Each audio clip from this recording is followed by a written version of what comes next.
Next I'm going to connect some shaders to the particle density inputs. I can actually control the per cloud or gradient color, which means I can use the entire particle cloud to create gradient effects. If I'm going to use the per cloud or gradient color rather than the per particle color, I need to connect the output of the particle density node into whatever RGB or whatever color input I want to map through my particle density node. So what I'm actually going to do here is drive the diffuse and ambient color of my cloud with a gradient color.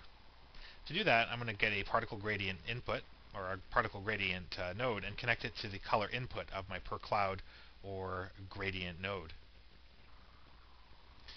So we get kind of a radial wave, a turbulized radial wave of our gradient. And if I actually double-click on the particle gradient node and access the RGB gradient tab, I can switch the gradient preset so that we're using something that's a little more muzzle flash-like.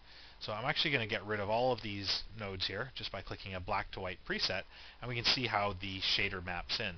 So in the brightest area, I want to map in some really hot yellows. So I'm going to go in and choose a yellow color. Maybe I'll try and add a touch of orange to it. And then we're going to map in some of our additional areas. So on the outside, we're definitely going to be using some kind of more reddy oranges. And then we'll map in some additional bright yellows as well. So actually don't need to worry about the alpha. So I just want to create a really hot color pattern.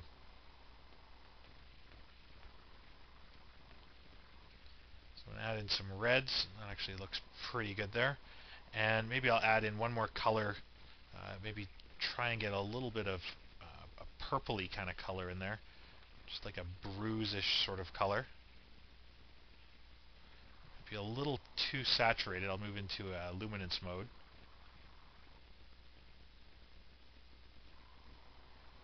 And add a little bit of luminance.